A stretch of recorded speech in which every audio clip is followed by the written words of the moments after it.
मैं इस वीडियो में यह बताने जा रहा हूँ कि किस तरह से प्रकृति, देवी देवता सभी हमें बहुत ही अमोघ दुर्लभ अवसर प्रदान करते हैं, किंतु हम या तो अपने अज्ञान, अपनी उपेक्षा या अपने आलस्य के कारण उन्हें उपेक्षित कर देते हैं, या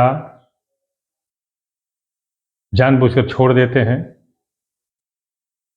जिससे होता क्या है कि हम उनका लाभ न उठाते हुए अपने जीवन को अत्यधिक सुखी नहीं बना पाते हैं। मैं आपको बता दूं कि इस वर्ष की नवरात्रि कई तरह से तामसिक शक्तियों को विकसित करने का बहुत ही अमोघ अवसर प्रदान कर रही हैं। देखिए, ये कलयुग है।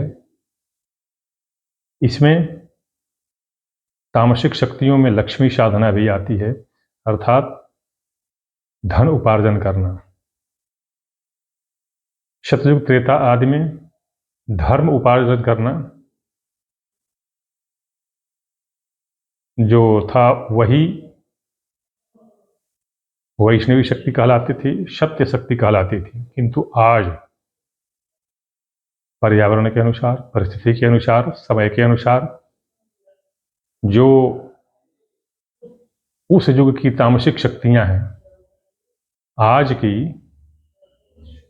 वैष्णवी शक्तियां या सत्य शक्तियां बन चुकी हैं। और वही है अर्थ साधना, अर्थात लक्ष्मी की प्राप्ति, धन की प्राप्ति, जिन्हें उस समय में तामसिक शक्तियों के रूप में जाना जाता था, किंतु आज वही शक्तियां आवश्यक हो गई हैं। हमारी आवश्यकता के अनुसार, हमारे समय के अनुसार, हमारी स्थिति के अनुसार आज जिसके पास धन नहीं है वह किसी काम का नहीं है। तो इसलिए धन का होना आज के परिप्रेक्ष्य में अत्यंत आवश्यक है। और जो नवरात्रि दैवी शक्ति या देवी शक्ति का स्रोत स्वरूप है, उस नवरात्रि में हमें देखिए कैसे विलक्षण इस बार कैसे विलक्षण अवसर हमको मिल रहे हैं। इस बार इस शुक्ल पक्ष में पूर्णिमा को खंडग्रास चंद्र ग्रहण भी लग रहा है, पहली बात। दूसरी बात कि इस बार देवी का आगमन सीधे यक्षिणी को वाहन बनाकर, दबा करके वाहन बना करके, और उस पर उनका प्राकट्य हो रहा है, देवी का। तीसरी चीज, जो गुरुवार के दिन पंचमी तिथि को मूल नक्षत्र में, जो मूल नक्षत्र है, चंद्रमा मूल नक्षत्र में है, उस दिन गुरुवार को गुरु वक्री है और तामसिक शक्ति अर्थात राहु के साथ युक्त है, राहु के साथ युक्त है। शनि की दृष्टि देखिए गुरु को कैसे बेध रही है। दूसरी बात कि जला नाड़ी है, जब स्वाति नक्षत्र में सूर्य जा रहा है तो जला नाड़ी हो रही है, जिसका स्वामी बुध है और बुध भी वक्री है, अर्थात पूरी तामसिक शक्तियां एकत्र हो रही हैं। ऐसी स्थिति में जो लक्ष्मी साधना करे, निश्चित रूप से उसको पूर्ण सफलता मिलेगी और धन संपदा आदि की प्राप्ति होगी। इसमें कोई दो राय नहीं है। ये जो दैवी उपलब्धि हमको मिली हुई है, इसमें दो राय नहीं है। अब अंतर इतना है कि हम इसको समझ नहीं पाते हैं, न हमेशा उपयोग कर पाते हैं, और न उचित समय से इसका हम लाभ उठा पाते हैं। अब मैं बताऊं आपको कि जो मैंने तीन बताई कि बुध वक्री, गुरु राहु से युक्त और शनि की दृष्टि, और पूर्णिमा को खंडग्रास चंद्र ग्रहण, इन तीनों के अनुसार तीन शक्तियों का आप अर्जन कर सकते हैं। श्रीदेवी, श्रीयंत्र और श्री श्री सूक्त। तो श्री सूक्त तो मुश्किल मतलब इसलिए मैं कह दे रहा हूँ क्योंकि उन वैदिक मंत्रों के उच्चारण के लिए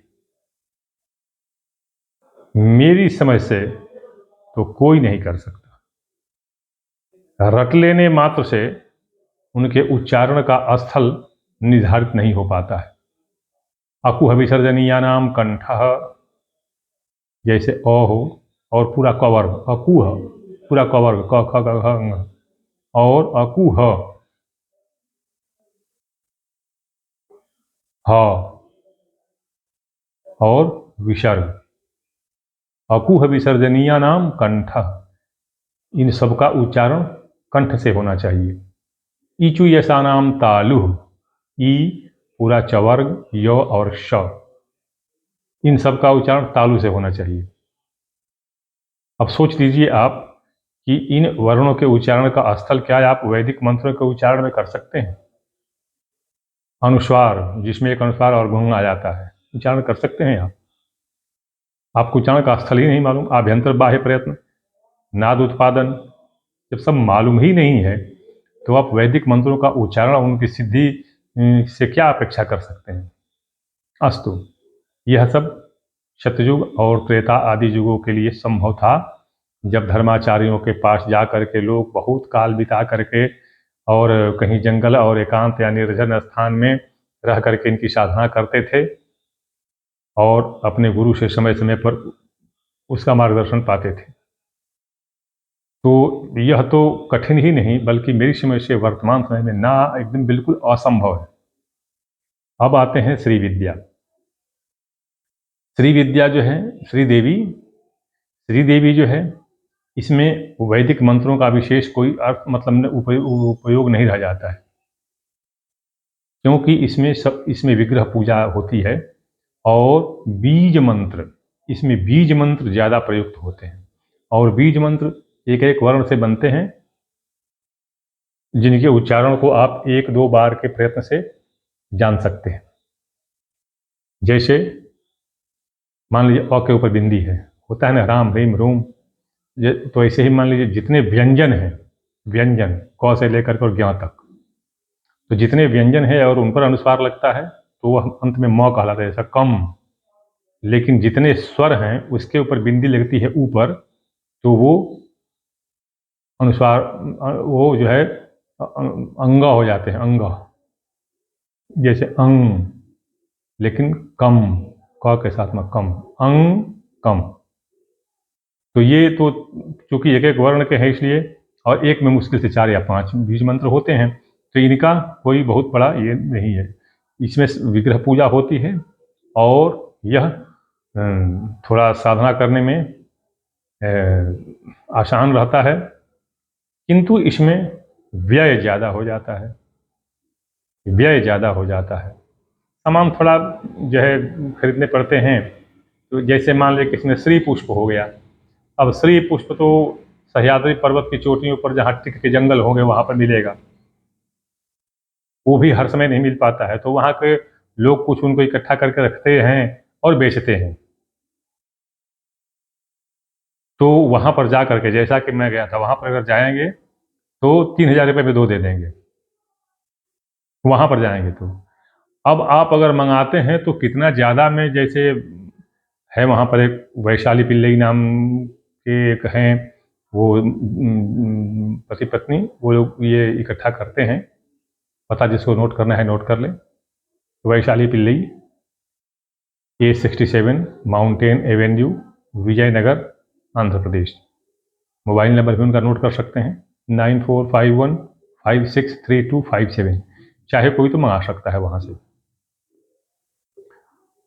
तो मंगाने पर तो 5-6 हज़ार रुपये लग जाते हैं, किंतु अगर वहाँ पर कोई जा कर के लावे तो 3000 में 2 मिल जाता है। मैं लाया हूँ।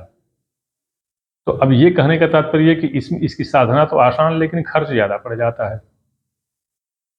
जैसे मैं ही अब कुछ अपने सहयोगियों के, जैसे प्रोफेसर हरिशंकर पांडे, डॉक्टर गांगेय शुक्ल, डॉक्टर हरवीर चौधरी,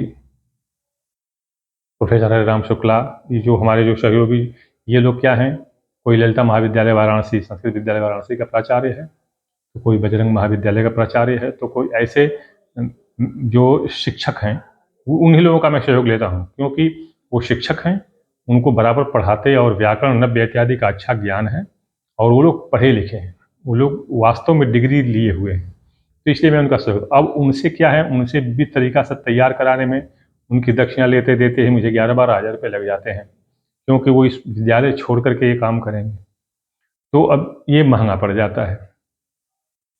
अब रहती है बात श्री यंत्र की, तो श्री यंत्र भी अब सोच लीजिए कि 2250 रुपये का 1 ग्राम मूल पारा मिलता है, तो अगर 30 ग्राम का भी लेते हैं तो सोच लीजिए श्री यंत्र कितना का पड़ेगा, तो महंगा तो पड़ता है।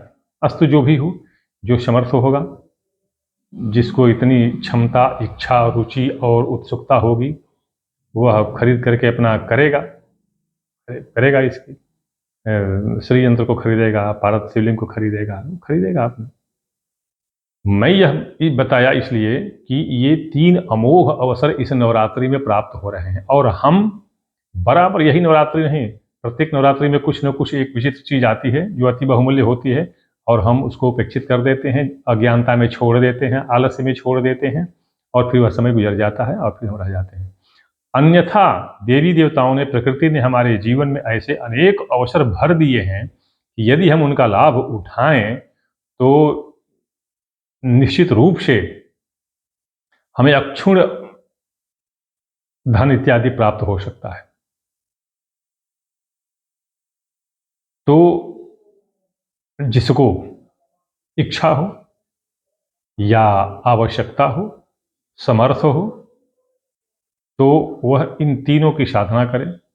यदि श्री सूक्त की साधना करता है बहुत अच्छा, क्योंकि वो तो वैदिक मंत्र है भाई, पूरे शरीर के एक एक अवयव को हिलाते हुए, मार्जन करते हुए वो वर्णों का निष्पादन होता है। अंतरिक्ष की शक्तियों से वो स्वर तरंगित माध्यम से जाकर टकराते हैं और सिद्धि प्राप्त होती है, तो उसका तो कुछ कहना ही नहीं है, वैदिक मंत्र है।